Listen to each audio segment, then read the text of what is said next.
Several weeks ago on the Feast of the Holy Family, we took a very brief look at the devil's plan to convert or to create unholy families. Let's review. We saw that Our Lady of Fatima warned mankind that if we didn't stop offending God, Russia would spread her errors throughout the world. We saw this evil could only be conquered by a worldwide crusade of penance and through the intercession of Our Lady. We saw that the errors of Russia were spread so rapidly throughout the world by means of diabolical propaganda, as the Holy Father pointed out, has been poured out through various media sources from one point. We also saw that the communists were aided by a conspiracy of silence in the non-Catholic press due to political concerns and Masonic influences. We took a quick look at some of the errors. For example, that women be allowed to work in factories on an equal basis with men, divorce be made free and easy, definite roles for the two sexes be eliminated, that only absolute equality between men is permitted, which means no God over man, no pope or bishops or priests over the faithful, no husband over wife and the kids, and no parents over the children. We saw the notion of the homemaker or the woman as homemaker should be eliminated, that being a housewife and stay-at-home mom are despised anti-revolutionary bourgeois activities. We saw that child care should be communalized, that the state should take total responsibility for the education and training of children, that the stigma and even the very concept of illegitimacy should be eliminated, that the definition of the family should be made flexible and open, and that sexual activity should be unrestrained. In other words, we saw another name for the whole series of the errors of Russia about the family, feminism. Now, before we turn to heaven's plan, today let's spend a few minutes considering the plans of those allies of the communists in this attack on the family, and that's the Freemasons. As we saw last time, the popes have repeatedly warned us that their leaders are possessed by the spirit of Satan, and they burn like him with a deadly hatred for Jesus Christ and his church. Pope Pius XII himself pointed out that Freemasonry is the mother of this modern apostasy.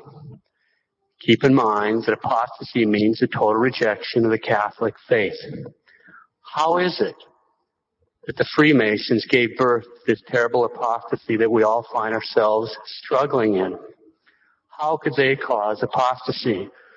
What was or what is the method that they have employed? A modern saint who spent his life combating the Freemasons spells out the answers to these questions.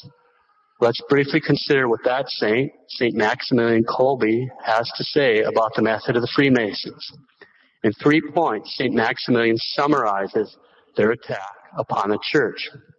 First point, the Masonic rule is destroy all teaching about God, especially Catholic teaching. Second point, the Masons teach that Catholicism can be overcome not by logical argument, but by corrupted morals. Third point, the Masons corrupt morals with impure arts and literature, like pornography, and by promoting wicked, sinful lifestyles. That's St. Maximilian. But as helpful as that summary of their program might be, God so arranged things that in the 1800s, the top secret plans of the very highest ranking Masons, those most closely associated with the devil himself, fell into the hands of the Holy See. The popes ordered that these plans be published. Here's a series of quotes that have been cut and pasted for the sake of time, taken from these very documents that fell into the hands of the Holy See. Listen carefully. These things are really worth pondering.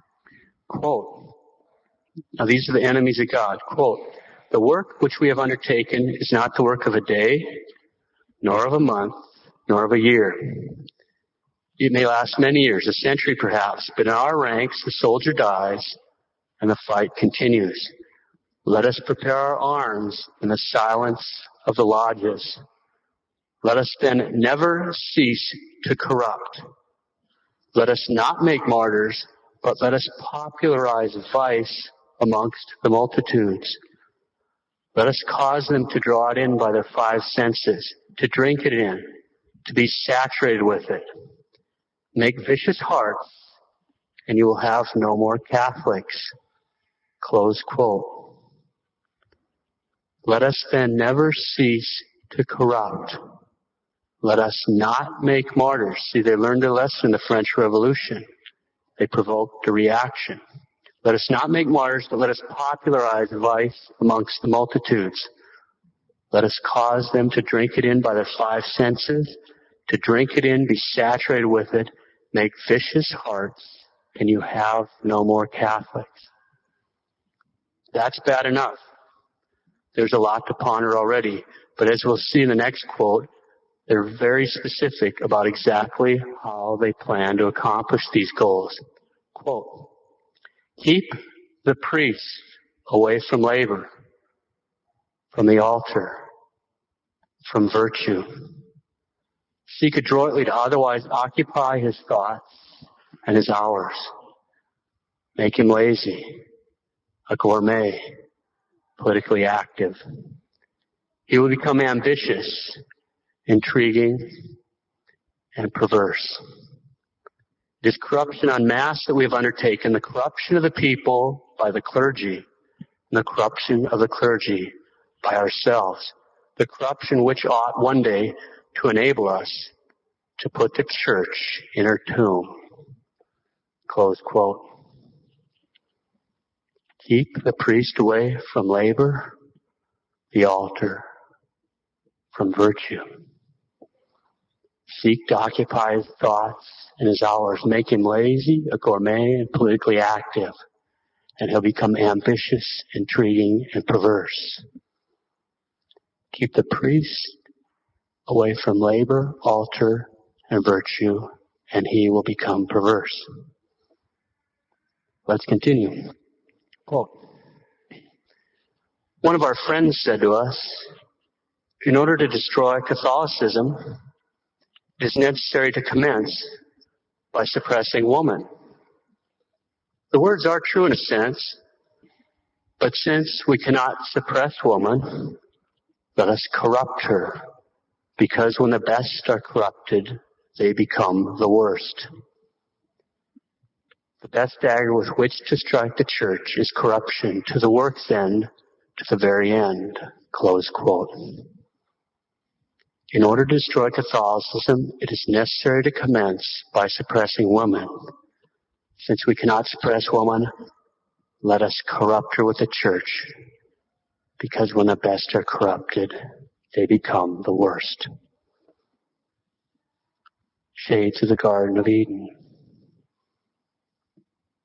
Okay, quick review. What have we seen in the secret plans of the Freemasons, published by order of the popes in the 1800s? First, they're prepared for long-term battle, even lasting a century or more. Second, they intend to saturate society with vice and corruption, specifically ordering to destroy Catholicism. Third, they intend to corrupt priests by keeping them away from their work, altar, and virtue, and thus priests will become perverse. And fourth, since it's impossible to destroy the Catholicism as long as the women are good, it's essential to corrupt them. That was written over 160 years ago. Let's just ponder a few of the developments since then. Corruption of priests. Belladad was a communist who served as legal counsel to the Communist Party in the United States until she encountered Bishop Sheen, who brought her into the church by a miracle of grace. She stated, quote, in the 1930s, we put 1,100 men into the priesthood in order to destroy the church from within. These young men weren't necessarily communists. They were young radicals, and the idea was for them to be ordained and then strive for positions of influence and authority. In 1953, Manning Johnson, another formal official of the Communist Party here in the United States, testified before the House Un-American Activities Committee, quote, the tactic of infiltration of religious organizations was set up by the Kremlin.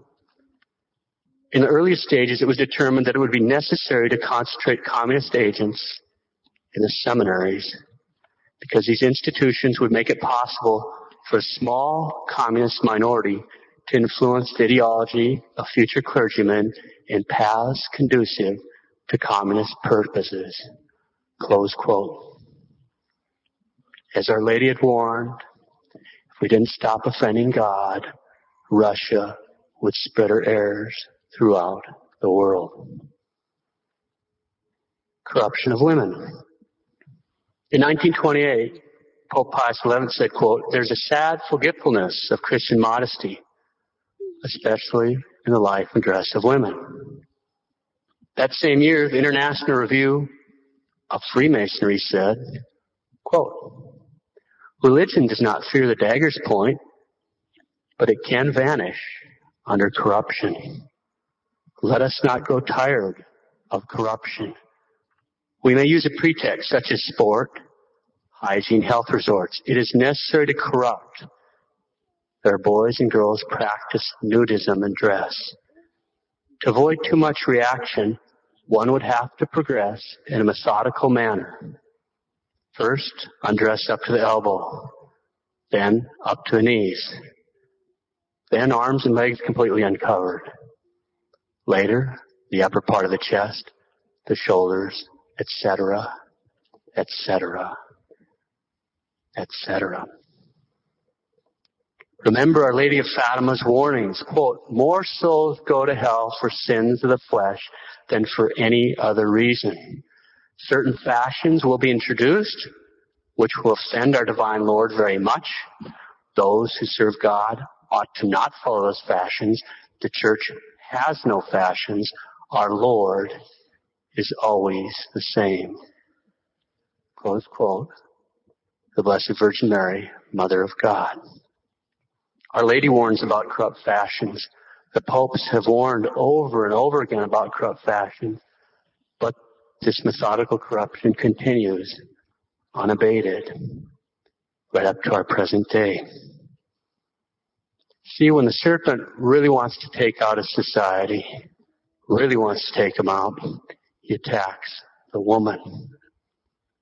As Nikolai Lenin said, the success of a revolution depends upon the degree of participation by the women.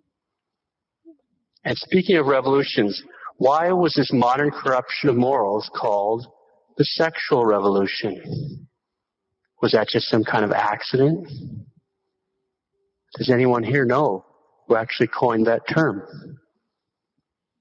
It's coined by a man named Wilhelm Reich. Reich was a psychoanalyst from the school of Sigmund Freud, a communist. As E. Michael Jones has pointed out, Reich discovered that the best way to attack the social system, which rested upon the authority of the Father who represents the authority of God the Father on earth, was to persuade young people to engage in sexual activity before marriage. Sex was to be used as an instrument of the revolution. Once God was out of the picture, the authority of the Father disappeared.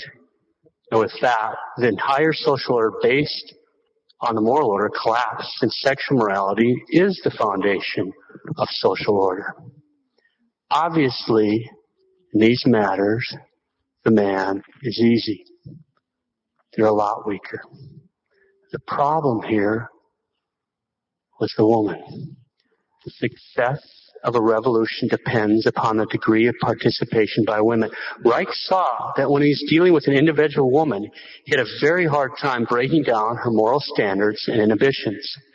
As long as she was difficult to corrupt, this revolution could not move forward. Now we'll be delicate here. Reich discovered that if he took that same woman and placed her in a large group, a crowd, a class, in which forbidden things were being discussed or acted out, then, in that atmosphere of social pressure, the forbidden behavior would assume a socially accepted status, and the woman would then have a difficult time upholding moral standards and inhibitions.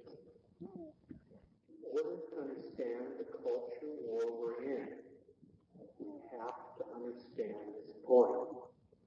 But his study of feminine psychology, and I'd like to suggest by the inspiration probably of the devil, Reich discovered a way to effectively corrupt women in mass numbers. Individually, they did something difficult, but immerse them in a social situation where it seems like everyone's doing it. They'll have a difficult time preserving their moral standards and their inhibitions. The techniques suggested by Reich in breaking down the moral inhibitions of women were applied literally right out of the books in all kinds of things.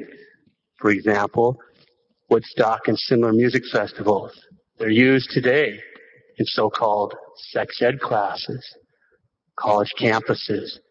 The fashion industry and certainly the porn-drenched media all play a crucial role in sustaining this kind of an atmosphere. Because after all, the success of a revolution depends upon the degree of participation by women. If that sounds far-fetched or unbelievable, listen to this. Now, this is not taken from a story from Reich. I just was reading it the other day and I said, well, here we are. I was already writing this sermon and it's a concrete example. It's not contrived. In a recent lecture at Loyola College in Baltimore, that's a Catholic college in Baltimore, okay, the professor stated that sexual promiscuity and hooking up among college students is voluntary. That doesn't seem controversial, huh? His point was that sex among college students is voluntary at this Catholic college. Now remember that Reich claims that if a woman is placed in a large group in which forbidden things are discussed or acted out, then in that atmosphere of social pressure, she'll have a difficult time upholding her standards. And in the light of his claims, listen to the response to the professor's statement that sex among college students are voluntary. Quote, a young woman and dormitory resident advisor walked up to me afterwards and chided me. Doctor, you are mistaken about that. The peer pressure and the way things are set up make promiscuity practically obligatory. It doesn't matter what the school says officially. The rules are to be broken. This freedom can make girls dizzy and unsure of whatever else they believe about saving oneself for marriage. When it seems like everyone else is doing it, it is hard to say no. I deal with it, or more frequently, turn my eyes from it every day as an RA. Close quote. The peer pressure and the way things are set up make promiscuity practically obligatory. This freedom makes girls dizzy and unsure of whatever they believe about saving themselves for marriage. When everyone else is doing it, it's hard to say no. I'm a priest, and it's hard to read that without being emotional. And I've heard it all.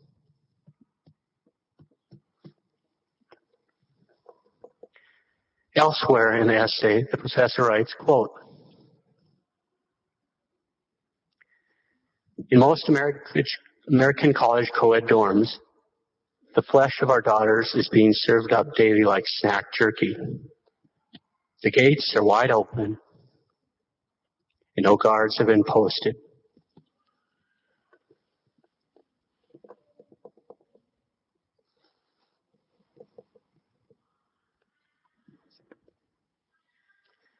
Nor are our daughters the only ones getting hurt. The sex carnival that is college life today is also doing great damage to our sons' characters. I'm witnessing a perceptible dissipation of manly virtue in the young men I teach. I'm prepared to ask whether America might not be lost because the great middle class was persuaded they must send their children to college with no questions asked, when in fact this is the near equivalent of committing their sons and daughters to one of the circles of Dante's Inferno, close quote. Lenin is absolutely right. The success of a revolution depends upon the degree of participation by women. That's true. That is how it works. There's one other item worth noting. William Reich saw clearly that the idea of God evaporated from the minds of seminarians who became enmeshed in sexual vice. Okay, let's review.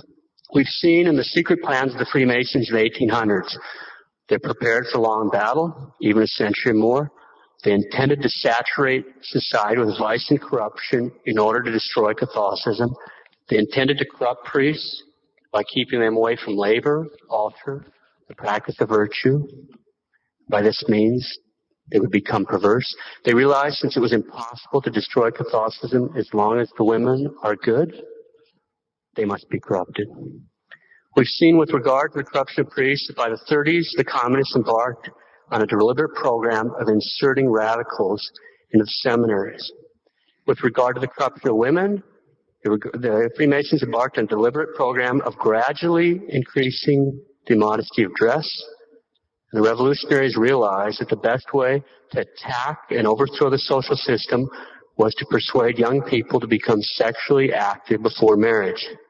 They discovered that a woman's natural resistance to corruption and her natural modesty could be overcome if they immersed her in a social situation in which everyone's doing it. In that situation, because of her sensitive feminine psychology, she would have a difficult time preserving her own moral standards and inhibitions. Since this discovery, social situations have been deliberately created and are being deliberately created in classrooms, college dorms, and the media, which lead immediately to this kind of corruption and make the so-called sexual revolution possible. Let's close. We've seen the devil's plan. What should we do besides the obvious? Blessed Pius IX, quote, "Give me an army, saying the rosary, and I will conquer the world." Pope Pius XI, "The rosary is a powerful weapon to put the demons to flight and to keep oneself from sin. It overcomes the enemies of God and of religion. It nourishes our Catholic faith. If you desire peace in your hearts, in your homes, and in your country, assemble each evening to say the rosary. Let not even one day pass without saying it, no matter how burdened you may be with many cares and labors.